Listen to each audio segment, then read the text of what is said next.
Today, gagawa naman tayo ng Black Forest Cake. Soft chocolate chiffon yung ginawa ko ditong base. Nilagyan natin yun ng cherries, chocolate shavings, at saka, syempre, yung cream. Masarap to. Kaya tara, i-bake na natin. Una, kailangan natin ng 70 grams ng full cream milk. Kailangan natin to ng mainit para ibubloom natin yung kokwa natin para mas lumabas yung flavor, hindi dry yung magagawa nating cake. So, ininit ko to sa microwave para hindi na siya mag-evaporate masyado. Yung pinakita kong temp dito ay hindi naman required. Pinakita ko lang yung temperature ng mixture para alam nyo na mainit siya. Nilagay ko na nga doon yung 22 grams ng cocoa powder. Hinalo ko until wala ng lumps. And then, tsaka tayo nilagay ng 55 grams ng oil. Canola oil yung nilagay ko. And then, 5 na egg yolks. Naglagay din pala ako dyan ng 15 grams ng corn syrup. Optional naman yon kung wala kayong corn syrup, i-replace nyo na lang ng 20 grams ng granulated sugar. Kaya lang, mas nagiging firm pero moist pa din yung magagawa nating chocolate cake kung maglalagay tayo doon ng corn syrup. So, pagka nahalo nyo yung flour, 80 grams, sinif ko yon, nakikita nyo yung texture ng butter natin, medyo malapot siya, no? Gawa yun ng corn syrup. So, iset aside natin yan. Then, dito naman tayo sa pagmimix ng ating meringue. Nilagay ko lang dyan yung 5 peraso nating egg whites and 75 grams ng white sugar.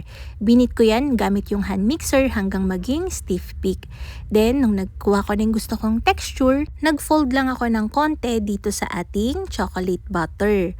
Nung na-mix ko na yon, ihahalo ko na to dun sa rest ng ating meringue. Then, ifo-fold ko to gently until mag-combine na sila. Ayan. Baka maghanap kayo ng baking powder sa recipe. Wala tong baking powder. So, sinalin ko na yan dito sa ating baking pan. May sapin to ng parchment paper or glassine paper. Yung size ng baking pan natin ay 12 by 16. So, yan. Nilatag ko lang yung ating cake butter. Pinantay ko. Then, ibibake na natin yan sa preheated oven na may 150 degrees Celsius for 15 to 18 minutes. Or kapag ka-firm na yung center ng ating cake.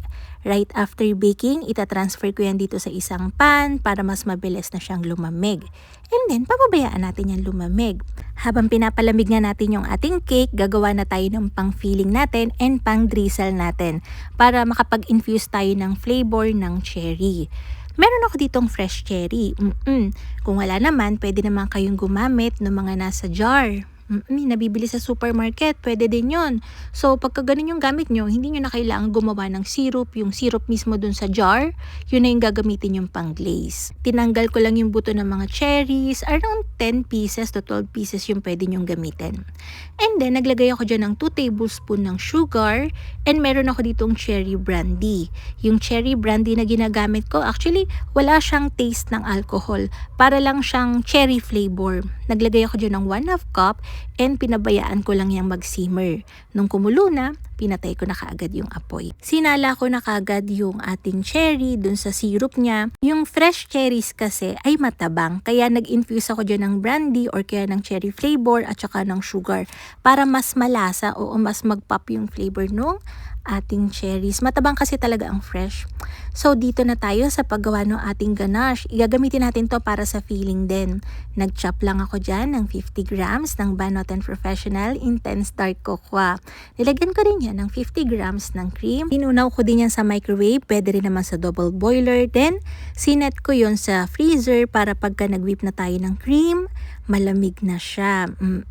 Para naman sa ating cream, gagamit ako ng Vibo whipping cream. Kumuha lang ako dyan ng 1 1/2 cups. Then, imimix na natin yan gamit yung hand mixer.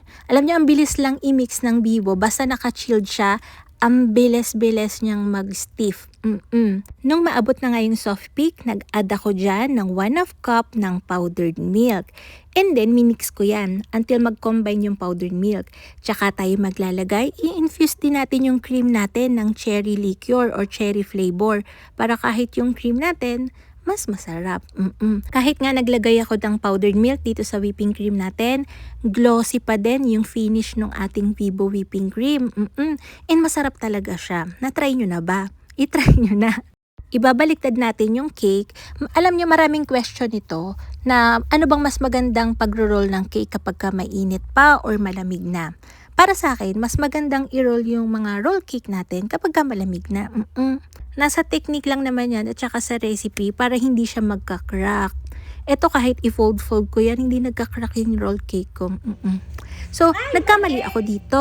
Oo, nakalimutan ko na i-drizzle pala natin yung ating cherry liqueur dito sa ating cake. Kaya in-scrape ko ulit yung cream at saka natin ibabrush ko yung pang-soak natin, yung cherry flavor. Para pag kinagat mo yung cake, moist na siya and nagpapap talaga yung flavor ng cherry. May contrast yung tamis ng cream, may contrast yung tamis ng chocolate at saka yung ating cherry. Pero yung cake natin, hindi talaga siya matamis, promise. Ayan, pagkalapat ko ng cream, idinirisal ko lang yung chocolate ganache natin at saka yung ating cherries. Huwag nyo siyang haluin ng todo. Hayaan nyo lang na hinalo ko lang siya until mag-flatten siya para pagka ni-roll natin and in-slice natin siya kapag nag-set na, walang butas-butas. Bali, pinantay ko lang yung cream at saka yung cherries. Parang magkakaroon lang tayo ng marble effect ng chocolate ganache and cream. Kaya pinakamaganda nito, kailangan nyo siyang ipaset talaga at least 4 to 6 hours or kaya pinakamaganda overnight bago nyo siya i-slice para kitang-kita nyo yung marble effect niya. So ayan, ni-roll lang natin yung ating cake and bago natin to lagyan ng frosting, nirest ko muna yan sa freezer for at least 1 hour para firm na siya kapag itatransfer na natin and i-frosting na natin. Nakikita nyo yung ganda ng texture ng cake natin. Hindi siya naguhugay-hugay or nagiging crumbly, pero malambot pa din. Yun yung kagandahan ng paglalagay natin ng corn syrup.